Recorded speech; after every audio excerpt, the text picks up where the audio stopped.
pleased now to yield 2 minutes to a distinguished member of the committee, the gentlelady from North Carolina, Ms. Fox. Nice for 2 minutes. Thank you, Mr. Speaker, and I want to thank the chairman for yielding time. Mr. Speaker, it is unfortunate that our colleagues across the aisle are attempting to paint Republicans as inconsistent on welfare work requirements to distract from their position in favor of undermining successful welfare reforms. They suggest that the Workforce Investment Improvement Act, WIA, that I authored with my colleagues Representatives Buck McKeon and Joe Heck, would gut the 1996 TANF work requirements. That is so far from the truth. WIA would neither contradict nor supplant the 96 work requirements. The WIA legislation allows governors to reduce the number of redundant taxpayer-subsidized employment and job training programs and offer real assistance to the millions of Americans who are unemployed and suffering because of the policies of this administration. WIA would reduce inefficiencies in how states administer these programs, not undermine welfare reform. Republicans have a clear record of strengthening the work requirements at the heart of the 1996 welfare reform bill, and we have a record of working with a Democrat president to accomplish that reform. I urge my colleagues to stand with us and with the 83% of Americans who want to see welfare's work requirements upheld by voting in favor of this resolution. With that, I yield back. Gentleman from California. From Maryland, Mr. Hoyer, 3 minutes. Gentleman is recognized for 3 minutes.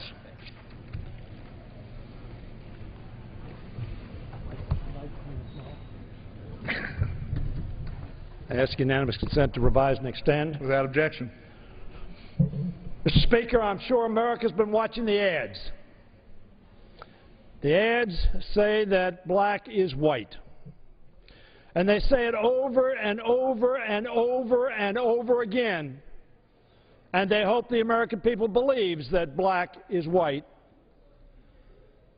But it's not enough for them to say it on ads. Now they bring to this floor in the last 7 hours of the session of Congress before the election. Are we dealing with jobs? No. Are we dealing with violence against women? No. Are we dealing with farmers who are in distress? No. Are we dealing with middle tax cuts? No. Are we dealing with postal reform as the Postal Department goes broke? No. What are we doing? We are trying to reaffirm an ad that some people are spending tens of millions of dollars to misrepresent the facts. Ladies and gentlemen, Mr. Speaker, black is not white.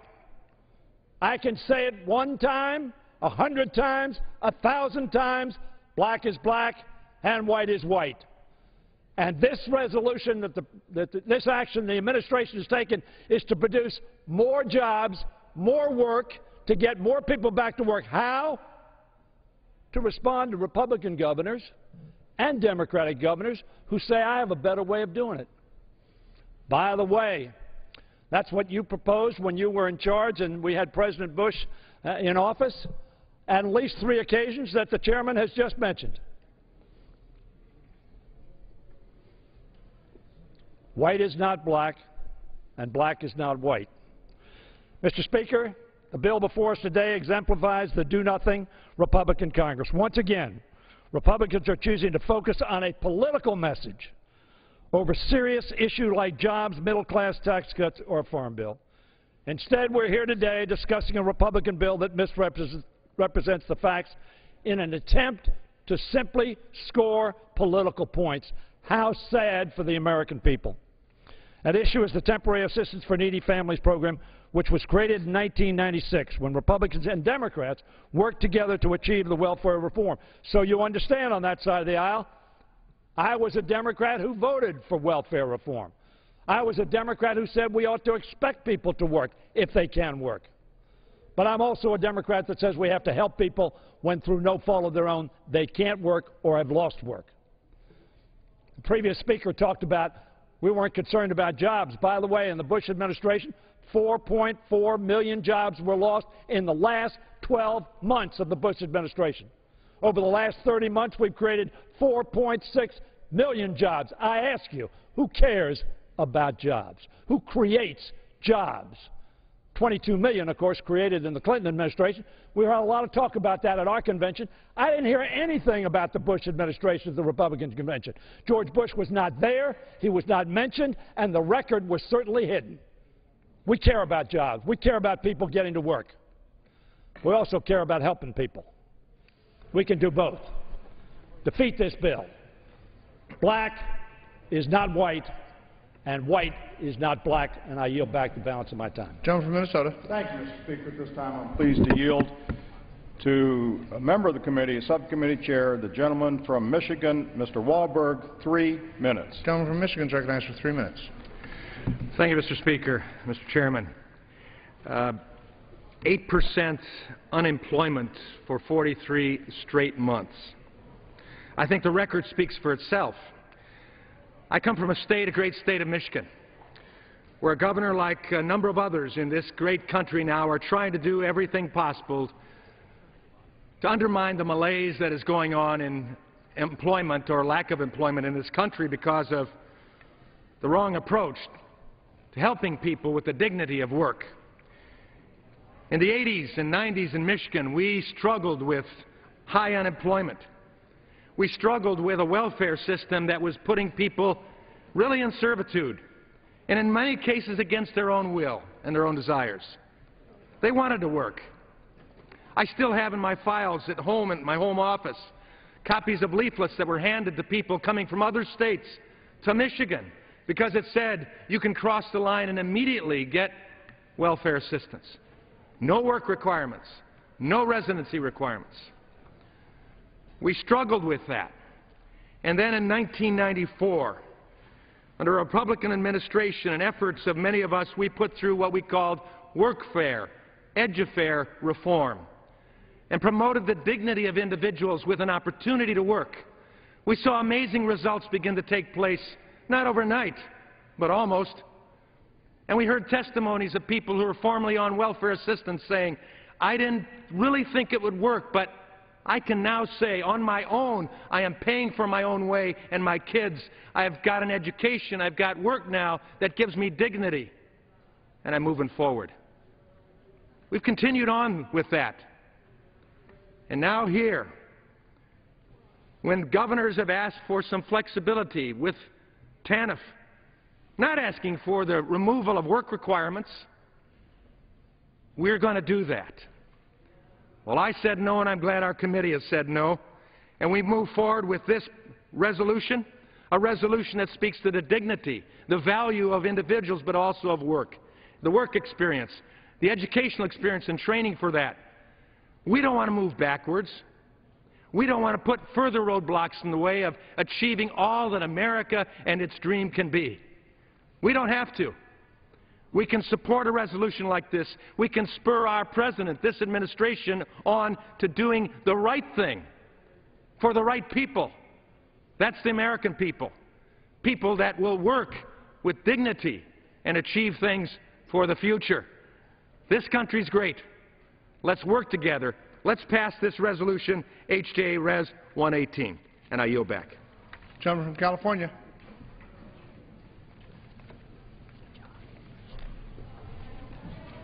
I yield 2 minutes to the gentleman from New Jersey, Mr. Andrews. Gentleman from New Jersey is recognized for 2 minutes.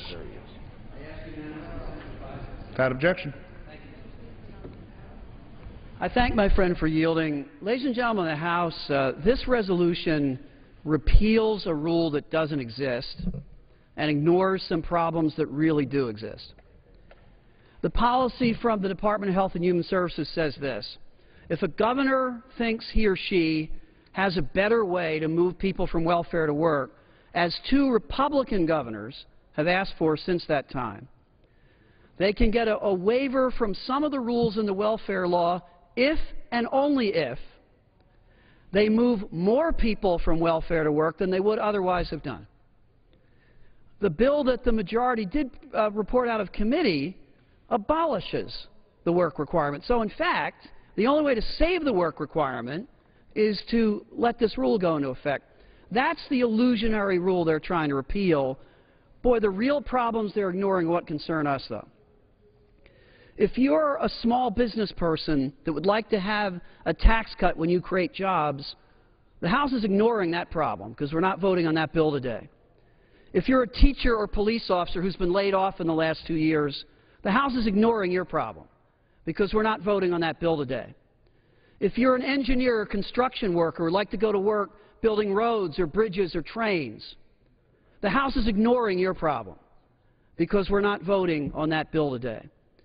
This resolution repeals an imaginary rule at a time of real, acute, and serious problems for the American people. The majority does have a plan to deal with those problems. They're going home for 6.5 weeks. The American people shouldn't have to wait for 6.5 weeks to solve these problems. We should vote down this bill, stay on the job, and pass jobs legislation that really helps the American people, and a farm bill that helps American farmers. I yield back. Gentleman from Minnesota.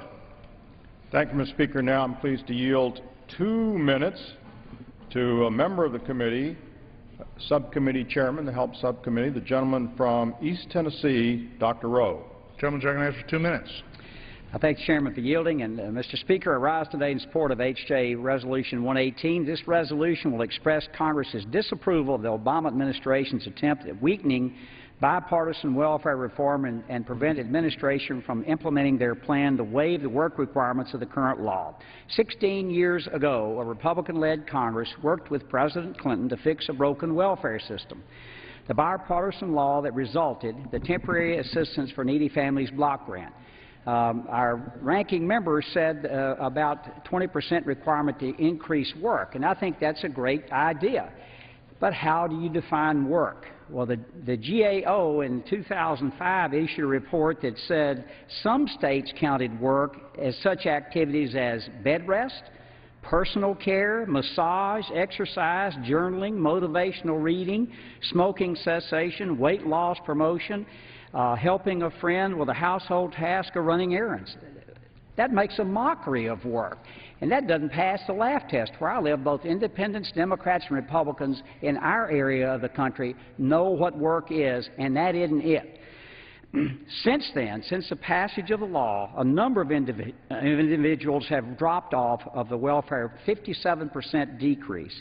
And the poverty level among single women dropped by 30%, while their income and earnings increased.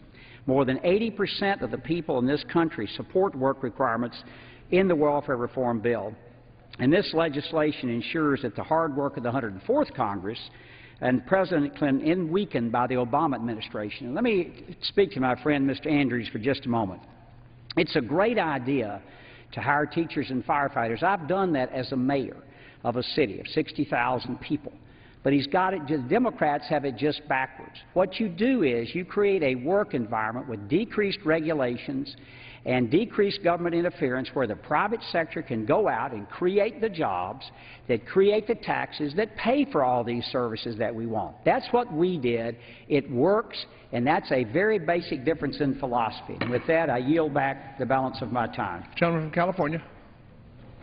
2.5 minutes to the gentlewoman from California, Ms. Woolsey. Gentlewoman from California is recognized for 2.5 minutes.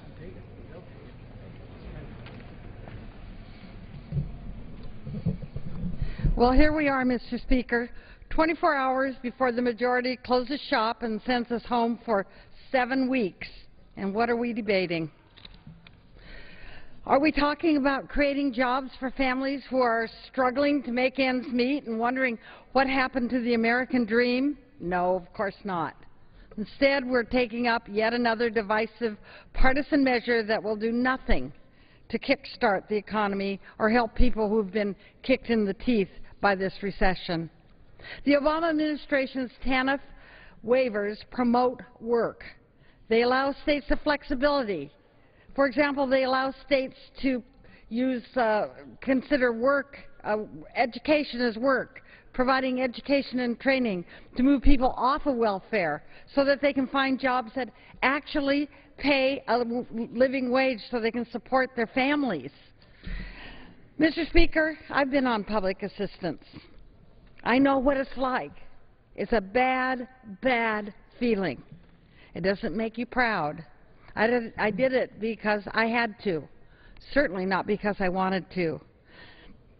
I would wake up in the middle of the night, frozen in fear, What would happen if one of my 3 children, they were 1, 3, and 5 years old, got ill? What if they broke an arm? They were rowdy little kids. What if they grew out of their shoes before I planned to buy new shoes? It was a very scary time. The day that I went off welfare was a day that I celebrated because I didn't need it. I could stand on my own 2 feet. But I guess we shouldn't be surprised by this debate. The majority party's current standard-bearer has said he believes 47% of the American people are essentially, and that would have been me back there with my children, freeloaders and parasites who don't take responsibility for themselves. That's outrageous, and it is class warfare. Denigrating the poor and the middle class is a favorite strategy on the right. It should be creating jobs, but it doesn't seem to be the way they go. I would like to suggest, Mr. Speaker, that we stop all this tomfoolery and we think about the people in this country, that we know we have a job to do, and that job should be done before we leave here. I yield back. Gentleman from Minnesota. Thank you, Mr. Speaker. Could I inquire as the time remaining on each side? Gentleman from Minnesota has 5 1/2 minutes remaining. The gentleman from California has 3 1/2 minutes remaining. Thank you, Mr. Speaker. Then at this time, I will yield 3 minutes to the distinguished gentleman from South Carolina, Mr. Gowdy. Gentleman is recognized for 3 minutes. Thank you, Mr. Chairman. Mr. Speaker, some of our colleagues on the other side of the aisle wish to change the law, and that's fine. They just need to do it navigating this testy little thing that we call the Constitution and respect the separation of powers between the various branches. Mr. Speaker, I want to read the proposed rule to you in part. HHS has the authority to waive compliance with this work requirement and authorize the state to test approaches and methods other than those set forth in Section 407, including definitions of work activities and engagement, specified limitations, verification procedures, and then the next sentence, Mr. Speaker, is essentially this, and I'll paraphrase it. It's by the HHS Secretary. Trust us. Trust us that we're going to have the right motives when we waive what Congress has expressly said to do. And to my lawyer friends on the other side, I would ask you this: why do we have something called substantive due process and procedural due process? And I'll tell you why, Mr. Speaker, because the way things are done matters. And for my friends who prefer literature, the end does not justify the means. We have separation of branches under our system of government. And among my many limitations, Mr. Speaker, is an inability to deign the motives of other people. Their motives may be laudatory. I don't know that. I know this. We have a process in this country which must be followed. And this president has repeatedly said, if Congress won't do it, I will do it alone. And, Mr. Speaker, the answer to that is no, sir, you will not. In a democracy, you will not do it alone. And whether it's the NLRB or EPA or most recently HHS with the health care mandate, or now with this, there has been an erosion of Congress's authority, and we have ceded it to the executive branch. And I will say this to my colleagues on the other side of the aisle. Mr. Speaker, the sun does not always shine on the same people all the time. There will come a time where there will be a Republican chief executive. So I would be careful about ceding this body's responsibility to the executive branch. And when that time comes, when there is a Republican president, I will stand up for the right of Congress to make the laws and not the executive branch, just as I am now. And I will yield back the balance of my time. Gentleman from California. Mr. Speaker, this is all interesting, except the fact is that there's nothing in what the Secretary of Health and Human Services has proposed that's inconsistent with the Republican position over the years with the Bush administration position over the years, with the Clinton administration position over the years, and the Obama administration position over the years. And that is, when they passed historic welfare reform, that there would be an authority in there so that as the governors lived with this over time, they could make adjustments. And that's why we keep reciting to the various instances when governors have asked for this, up to 29 governors of both parties, a couple of Republican governors recently, asking for this authority because they thought they had a better way to put it to work. You know, it's rather interesting today that one of the questions is whether or not we would extend the education time so people could get the proper credential, the proper training for a job. Many people have been unemployed now for a couple of years from a job that may not be coming back, and the skills they have need to either be updated or they have to learn new skills to get the job that's available in their locality or maybe a ways down the road. It's also interesting that the Business Roundtable is in Washington this week talking about this exact problem. How do we develop those new skills because of the skills mismatch that exists in this country today for hundreds of thousands of jobs that are available, but apparently the skills are not there. Now, I wonder if that skills training so that that person can get a job in a good industry, in a good job, what if that takes 13 months as opposed to 12 months? Or what if it takes 8 months instead of 6 months? Why don't we live with the governor the flexibility if they believe that's the economic plan for their arrangement? We see consortiums now, because of the Higher Ed Act, consortiums coming together of community colleges, state universities, manufacturing consortiums, employer consortiums, developing the programs to develop the skills for the American workforce. And some of that is inconsistent with the requirements under this law, and that's why governors who want to move to the future came and asked for that relief. And that waiver authority exists in the Social Security Act. That waiver authority is explicitly for this purpose. But in the name of politics, we're going to deny those states that are struggling, those governors that are struggling with the ability to do this. And under the rules, as the memorandum has suggested, they would have to show a very substantial increase in moving people from welfare to work. Supposedly, that's the goal of everybody who is a member of this body. But politics has overwhelmed that. If you had these concerns, we could have fixed it and moved on with getting people off of welfare to work. But we will leave here with some kind of political statement, a hollow political victory that means nothing except that those people will still be waiting to get off of welfare and go to work. The governors will still be waiting to implement the program to get them off of welfare and go to work. And the Congress will go home in the face of the desperate need of these people to acquire these skills, to improve their talents, to provide for their families, to feed their kids, to educate them, to provide for their health care. The Congress will go home. It won't give the governors this authority because it'll look bad for their presidential candidate. They won't give the governors this authority because they can score a point here. Those governors weren't trying to score a point. They were trying to score some jobs. They were trying to score some jobs for their citizens. But political games are going to win out here because the clock is running out on this Congress. So we could have helped those governors. You could have tweaked this, so you could have said you changed from what President Obama wanted, and we could have gone on, and people could have had opportunity in America. You keep saying you're for it, you just don't get around to providing it. Gentleman's time has expired. Gentleman from Minnesota. Thank you, Mr. Speaker. I yield myself the balance of our time. Gentleman's recognized for 3 minutes. Got a number of issues to address here. We've heard so much in a relatively short period of time here. We heard from some of our colleagues that we haven't brought a jobs bill. And my colleagues on both sides of the aisle know very well that we have brought many jobs bills. In fact, over 30 of them have passed this House, most of them in a bipartisan way, sitting in the Senate.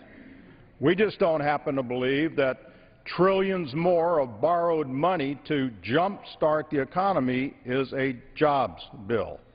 That's been proven to fail. This, in fact, is a jobs bill because we want people on welfare to get to work. And so we've heard that, well, no, this information memorandum, which has been now correctly determined to be a rule, an information memorandum designed to bypass Congress, will in fact weaken the work requirements. And so how do we draw that conclusion? From a number of things. One, we're very concerned about the definition of work. We've heard the number 20%, increase work by 20%. Well, it actually means that instead of 1.5% of people leaving with a, quote, job that we still haven't quite defined, apparently, we'd have 1.8%, not an overwhelming number. And then we have the nonpartisan, ever-present Congressional Budget Office that has joined us with this opinion. Under the memorandum, they quote, CBO expects that penalties for states that don't meet the work requirements specified in the Social Security Act would be reduced. Sounds like waiving of work requirements to me. And they go on, thus CBO estimates that enacting the resolution 118 would reduce direct spending by $59 million over the 2012-2022 period, as some states would pay increased penalties to the federal government for failing to meet the work requirements. The work requirements in Section 407, which the Congress explicitly said may not be waived. And we heard from the other side that, well, Republicans in the committee, including the chairman, voted for the Workforce Investment Improvement Act, which waives all work requirements. We disagree with that. We disagree with that. Even the CRS concedes that the purpose of the provision in that bill is to reduce administrative inefficiencies, not to gut welfare reform. But we have some disagreement. Could be controversial. In an open system, an open process, we can address that question when it comes to the floor of the House. And if there is confusion, we can make it crystal clear that we do not want to waive work requirements that have been so important to the success of welfare reform. Well, we're here today because the President decided that he would exercise power he does not have in order to waive welfare work requirements Congress has said must not be waived. So I urge my colleagues to join me in support of this important piece of legislation, and I yield back the balance of my time. All time for debate has expired. Pursuant to House Resolution 788, the previous question is ordered. The question is on engrossment and third reading of the joint resolution. Those in favor say aye. Those opposed, no. Ayes have it. Third reading. Joint resolution providing for congressional disapproval under Chapter 8 of Title 5, United States Code, of the rules submitted by the Office of Family Assistance of the Administration for Children and Families of the Department of Health and Human Services relating to waiver and expenditure authority under Section 1115 of the Social Security Act 42, United States Code 1315, with respect to the Temporary Assistance for Needy Families Program. Pursuant to Clause 1C of Rule 19, further consideration of House Joint Resolution 118 is postponed.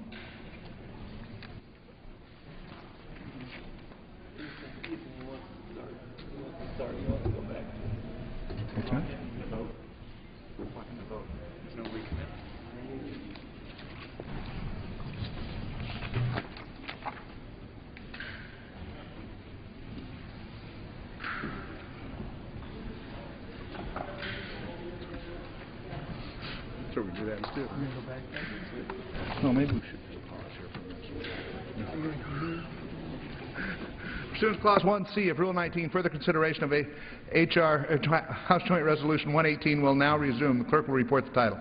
Union Calendar number 489, House Joint Resolution 118, Joint Resolution providing for congressional disapproval under Chapter 8 of Title 5, United States Code, of the rules submitted by the Office of Family Assistance of the Administration for Children and Families of the Department of Health and Human Services relating to waiver and expenditure authority under Section 1115 of the Social Security Act 42, United States Code 1315, with respect to the Temporary Assistance for Needy Families Program.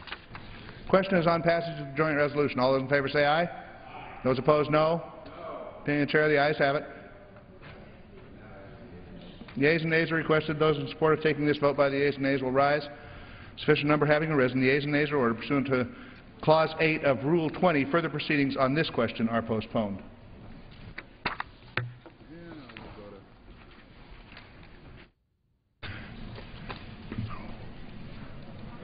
Pursuant to Clause 8 of Rule 20, the Chair will postpone further proceedings today on the motion to suspend the rules on which a recorded vote or the yeas and nays are ordered, or on which the vote incurs objection under Clause 6 of Rule 20. Any record votes on the postponed question will be taken later. For what purpose does the gentleman from Texas seek recognition? Mr. Speaker, I move that the House suspend the rules and pass H.R. 6429, the STEM Jobs Act of 2012. Clerk will report the title of the bill. H.R. 6429, a bill to amend the Immigration and Nationality Act to promote innovation, investment, and research in the United States, to eliminate the Diversity Immigrant Program, and for other purposes. Pursuant to the rule, the gentleman from Texas, Mr. Smith, and the gentlewoman from California, Mr. Lofgren, each will control 20 minutes. The Chair recognizes the gentleman from Texas. Mr. Speaker, I ask unanimous consent that all members may have 5 legislative days within which to revise and extend their remarks and include extraneous materials on H.R. 6429 currently under consideration. Without objection. Mr. Speaker, I yield myself such time as I may consume. The gentleman is recognized. Mr. Speaker, when it comes to STEM fields, science, technology, engineering, and math, American universities set the standard. Our STEM graduates create the innovations and new businesses that fuel our economic growth and create jobs. Many of the world's top students come to the U.S. to obtain advanced STEM degrees. But what happens to these foreign students after they graduate? Under the current system, we educate scientists and engineers only to send them back home, where they often work for our competitors. We could boost economic growth and spur job creation by enabling American employers to hire some of the best and brightest graduates of U.S. universities. These students become entrepreneurs, patent holders, and job creators. The STEM Jobs Act makes available 55,000 immigrant visas a year for foreign graduates of American universities with advanced degrees in STEM fields. 3/4 of likely voters strongly support such legislation, and a wide range of trade associations have endorsed this legislation as well. These include the Institute for Electrical and Electronics Engineers, the U.S. Chamber of Commerce, Compete America, the Information Technology Industry Council, and the Society for Human Resource Management.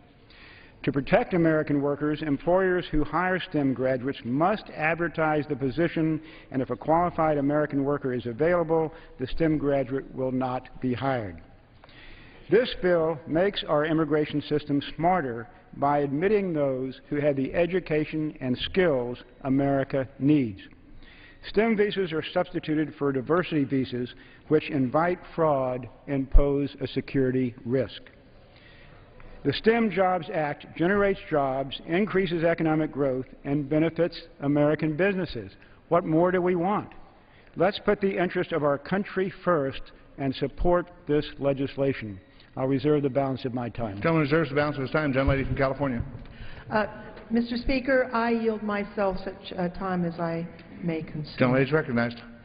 For more than a decade, I've been working to increase high-skilled visas for foreign students with advanced STEM degrees from America's greatest research universities.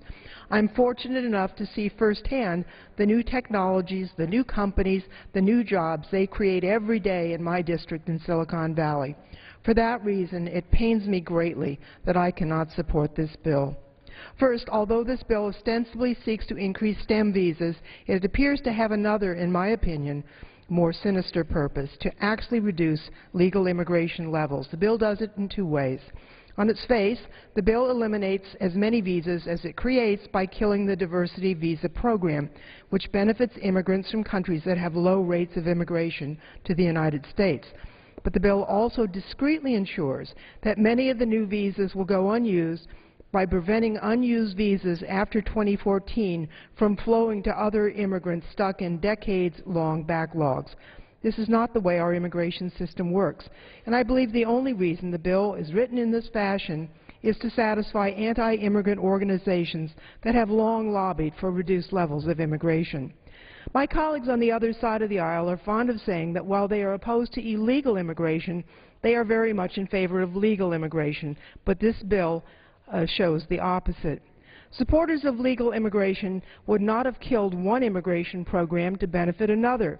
nor would they agree to a Grover Norquist-style no new immigration pledge that will continue to strangle our immigration system for years to come. Agreeing to zero-sum rules now means never helping the almost 5 million legal immigrants currently stuck in backlogs. The Republican bill also expressly allows for-profit and online schools to participate. Now, while the bill contains language limiting immediate participation, it unquestionably opens the door to future participation. I cannot support a bill that will allow such schools to essentially sell visas to rich young foreigners. The vast majority of Democrats in this chamber strongly support STEM visas. I've introduced a bill that creates STEM visas without eliminating other visas or including for-profit colleges. It has the support of the Black, Hispanic, and Asian caucus chairs. Bring that to the floor and you'll see strong support from Democrats. It should also get strong Republican support. Republicans in the past, including very conservative members, have supported STEM legislation that does not eliminate other types of visas. In the 110th Congress, I introduced a bill that did just that, with very conservative Republicans, such as Texas members John Carter and Pete Sessions as co-sponsors. If they can support new STEM visas without offsets, so can Republicans today. There is a unique opportunity here to craft a balanced bipartisan bill that can pass the Senate. But our majority has instead chosen to jam through a partisan bill that has no chance of becoming law, solely, I think, to score political points. It seems the only reason they have chosen to pursue this strategy right before an election is an attempt to appear more immigrant-friendly than their record proves them to be, and perhaps to curry favor with high-tech groups. But this is an anti-immigration bill, and it only sets back the high-skilled visa cause. I believe that if we take a step back, work in good faith on a bipartisan basis, we can pass a STEM bill with overwhelming support. I'm eager to work with my colleagues on the other side of the aisle to do just that. It's the right thing to do for the district I represent and for our country, but this flawed bill is one I cannot support. I reserve the balance of my time. Gentleman reserves the balance of her time. Gentleman from Texas. Mr. Speaker, I'm going to yield myself 1 minute before I yield to the gentleman from Texas, Mr. Hall. Mr. Speaker, the gentleman from California said at least two things that are completely inaccurate. And let me correct those statements. First, she says that this bill is going to reduce immigration and that that was somehow the intent behind the bill. The gentlewoman from California practiced immigration law, and she knows better than to say that. Under this bill, and she knows this is the case, individuals in other employment categories who are waiting for other types of employment visas can switch over and apply for these STEM visas if they are master's or PhD holders in the STEM fields. There's no limit on those. I expect every year that the number of visas that are not used directly will be used by these individuals in other employment-based categories. I want to make the point, too, that America is the most generous country in the world. We admit almost 1 million people legally every year. That's far more than any other nation, and it may well be as many as every other country combined. The purpose of this bill is not to increase or decrease immigration, and I want to make that point, and also the fact that most Americans agree with this. Gallup recently reported that 4 out of 5 Americans do not want to increase the levels of immigration. Only 4% believe that the number of immigrants now entering the U.S. is too low. This bill reflects what the American people want. Lastly, in regard to for-profit schools, the gentlewoman made light of that and seemed to think that this bill was going to be abused by those types of institutions. First of all, any institution, even if they are profit-making, and why do so many Democrats oppose profits and free enterprise? I don't know. But any profit-making institution, if they otherwise qualify, which is to say if they grant doctorates or masters in STEM fields, and if they are a research university as deemed by the Carnegie Institute of Higher Education, yes, they'll qualify. But I want to say to the gentlewoman from California, today, none of those for-profit institutions would qualify. If they somehow meet the qualifications in the future, why wouldn't we want them to be eligible to have their graduates, masters and PhD only, apply for these STEM visas? I am happy now to yield to the chairman of the Science Committee, the gentleman from Texas, Mr. Hall. How much time does the gentleman yield? 2 minutes. The gentleman is recognized for 2 minutes. Mr. Chairman, I commend my good friend from Texas, Chairman Smith, for his leadership in the bill today. As a member of the Science Committee since first elected in 1980, I've heard repeatedly of talented foreign students who receive advanced degrees from American universities, would like to stay in the United States and put those degrees to work, and are simply not permitted to do so. So they return to their home county and home country and end up competing with us. Likewise, I hear from industry, particularly the technology industry, that they have ample jobs to fill, but there are not enough qualified Americans to fill those jobs. If this is true, we want those jobs filled by Americans and are working to improve STEM education in the country, but absent that talent now, and with many of these companies already seeking employees overseas, then it seems to me we should take advantage of the opportunity in front of us and help those foreign students who have received their education in the U.S. to remain in the U.S. I've expressed to the Chairman that I remain hopeful that qualified Americans should always fill available jobs, but I understand provisions are in place to ensure this. I further appreciate his willingness to reach a consensus on broadening institution eligibility. We must remember that a large number of well-respected institutions across the country only grant degrees as high as a master's, and qualified graduates from those universities should also be eligible. In closing, I support the bill before us today with the assurance that the Chairman will continue to work with us and work with the Science Committee and with me as the bill moves forward. I yield back the balance of my time. Gentleman from California.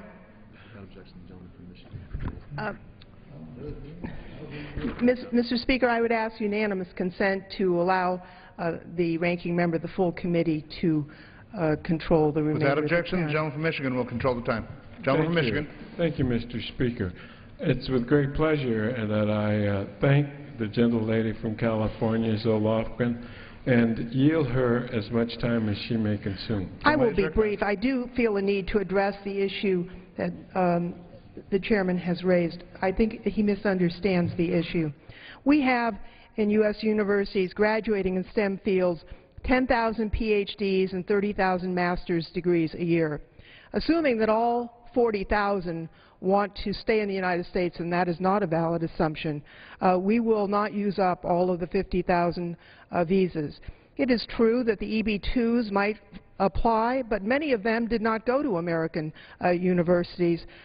So the easiest way to make sure that these visas are not eliminated is to do what happens in all the rest of the immigration EB categories, which is allow those visas to flow. And finally, I just have to say, I have never once been asked by a high-tech company to have some online university be the awarder of the PhD. It's not a demand, it's not an interest that anybody in the technology field has ever expressed to me. I yield back, Mr. Chairman.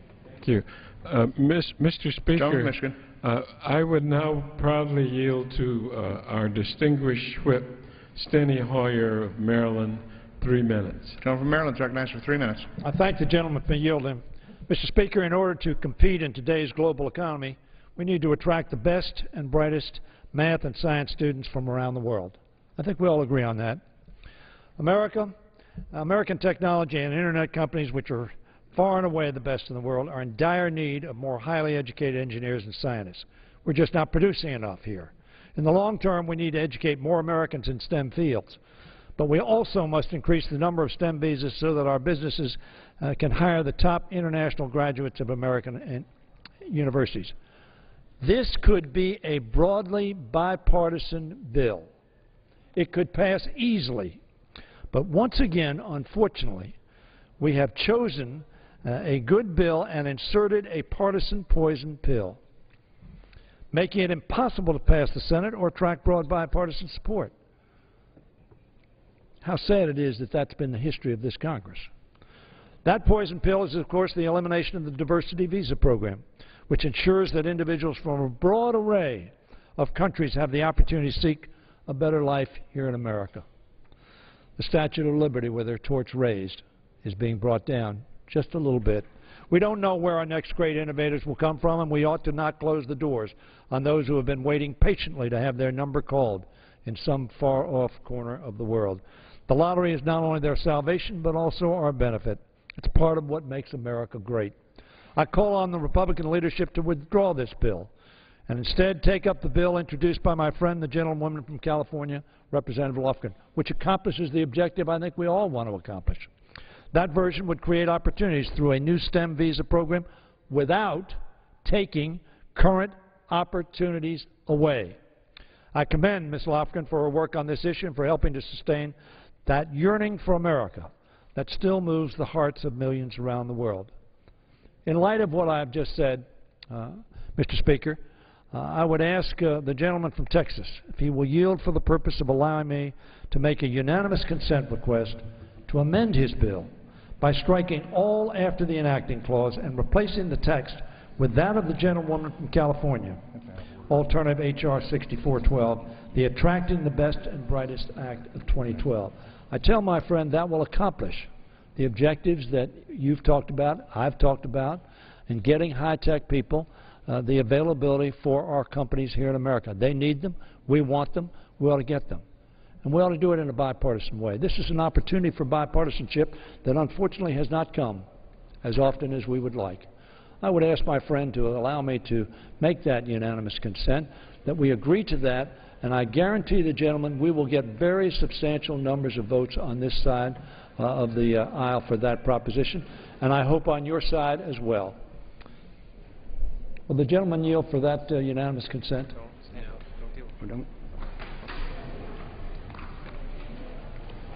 Gentleman from Maryland's time has expired. The gentleman has been instructed not to yield to me for that unanimous consent, I understand. I regret that your side of the aisle wouldn't give me that opportunity for America.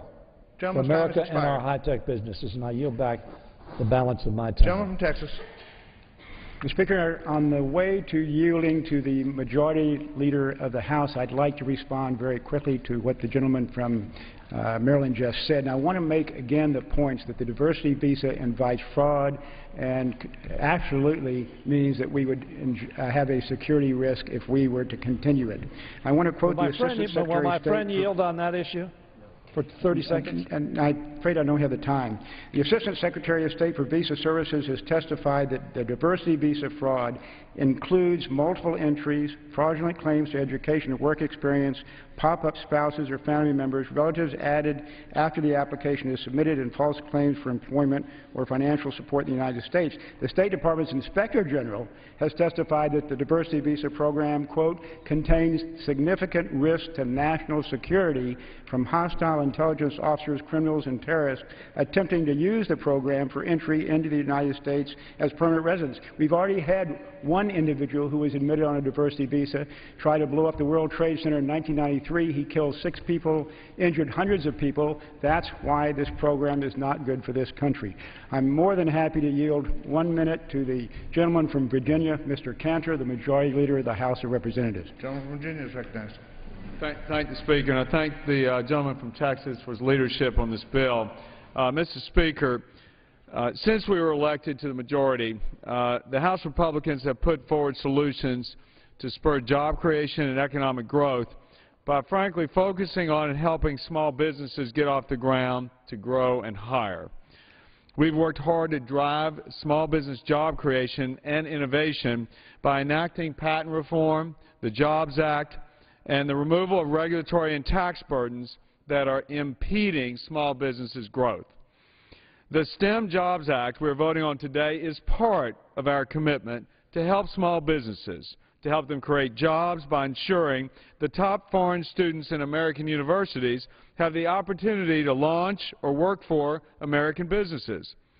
The Bipartisan STEM Jobs Act takes 55,000 visas currently awarded based on a lottery and instead awards them to foreign graduates of U.S. universities with advanced degrees in science, technology, engineering, and mathematics. This legislation provides students with the opportunity to stay here in America, where they can contribute to the American economy, rather than leaving for other countries, taking their venture capital with them to compete against America and her businesses.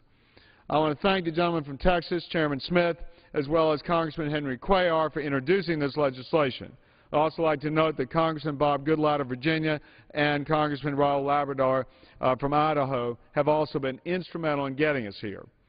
But there's a reason why we in America are the world's leading innovators and have within our borders the world's leading innovators, and why they choose to launch their companies here.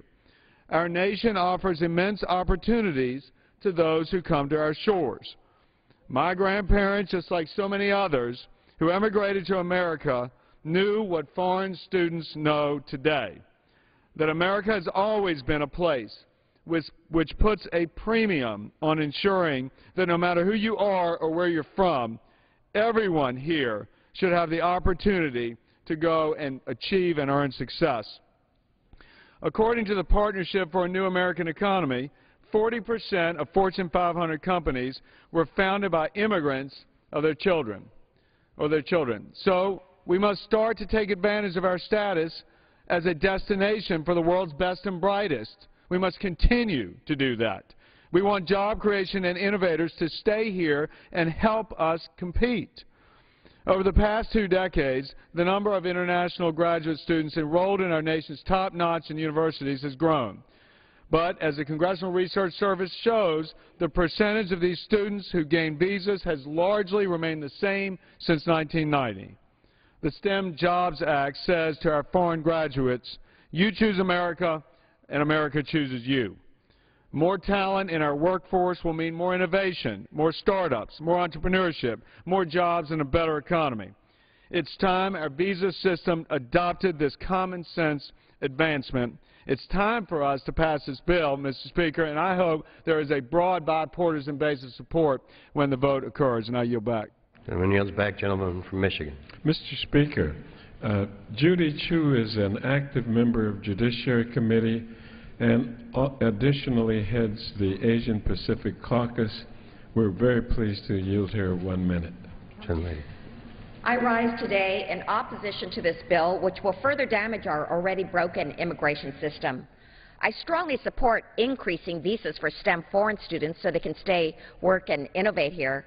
But while this bill claims to do that, it actually reduces the number of overall visas available and lets unused STEM visas disappear by 2014.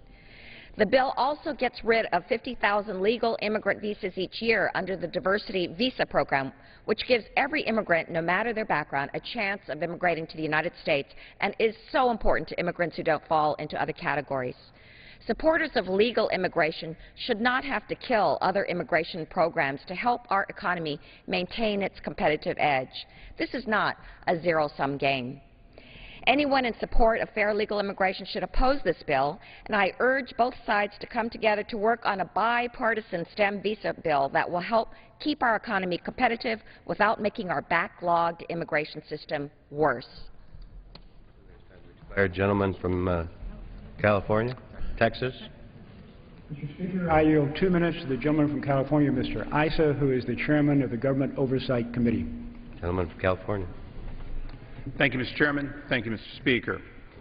For 12 years, my greatest ambition here in Congress has been my membership of Judiciary and my activities of trying to bring real immigration reform that's a plus to our country.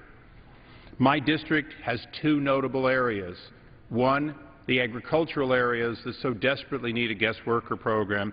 The other, throughout San Diego and Orange County, the high-tech areas that in many ways rival the best in the world, that in fact run out of H-1Bs on the day that they're offered. So I support the STEM skills reform because it's necessary. But let me just go through 2 or 3 things quickly that are so obvious here in this debate. One is, people who are detractors from this say, we'd love to have it, we simply want an expansion in the total number of immigrants. Well, let's understand, America allows more people to immigrate to our shores than the entire rest of the world combined does to theirs. We're already the most generous, and there has to be a number, and that number has been set. Secondly, it doesn't take away from anyone who has a valid need or reason to come here. It's not going to limit free reunification. It's not going to limit those who have been tortured or in some other way affected in their foreign country. But I think the most telling one is the CBO, our independent, nonpartisan organization that in fact has said that making this change will save over $1 billion in cost from the dependency that many diversity candidates prove to have in spite of the regulations saying they shouldn't. And lastly, and the most important one as an employer of a high-tech company, a founder and employer for many years, America has to be like every high-tech company.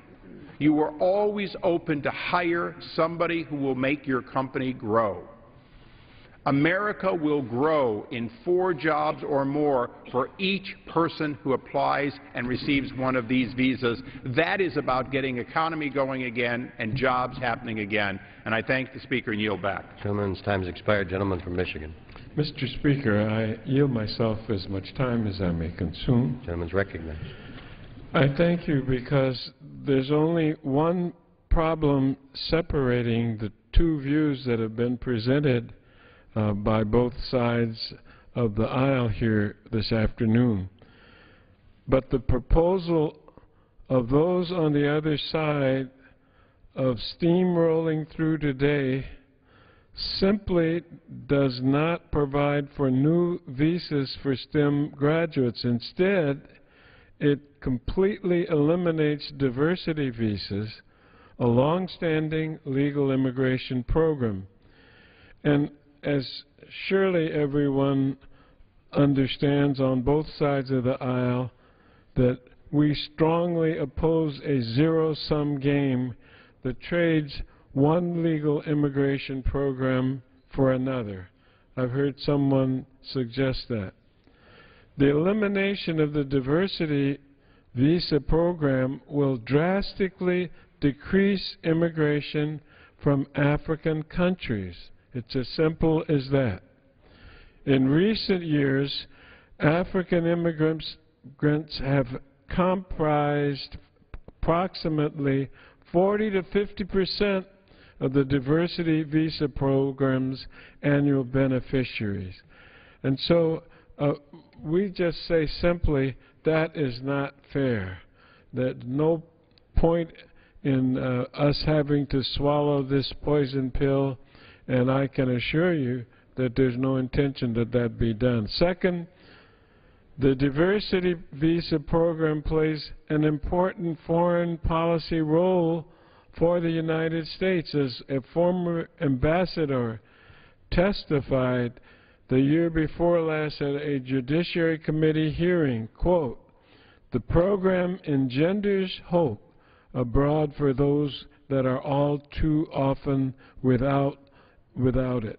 Hope for a better life, hope for reunification with family in the United States, and hope for a chance to use their God-given skills and talents." And so I ask my colleagues to please consider how we can move the STEM issue forward without eliminating the diversity visa program, and I reserve the balance of my time. Gentleman reserves. Gentleman from Texas.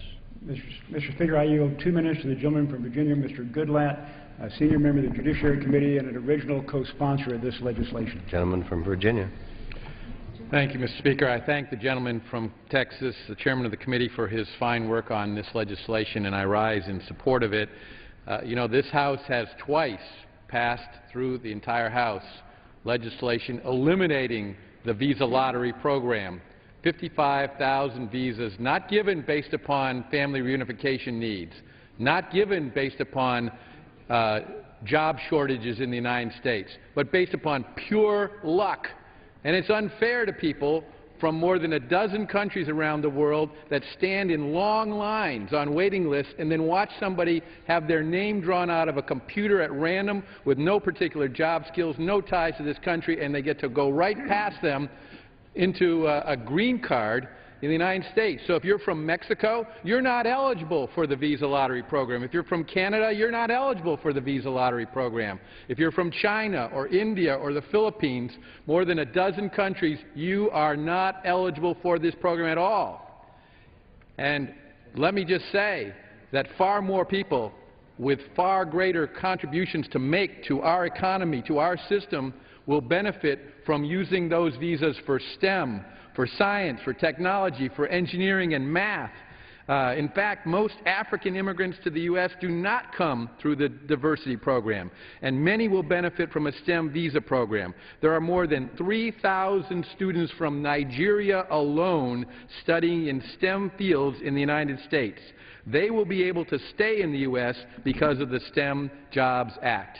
This is a good proposal that is fair to people who want to come to this country to better their lives for themselves, but also to help the United States in these difficult economic times find people who are needed here or who have legitimate family reunification needs, not simply based on pure luck. Our immigration system is in need of more reform than this, but this is a great reform, and I urge my colleagues to pass this legislation. Gentleman's time has expired. Gentleman from Michigan.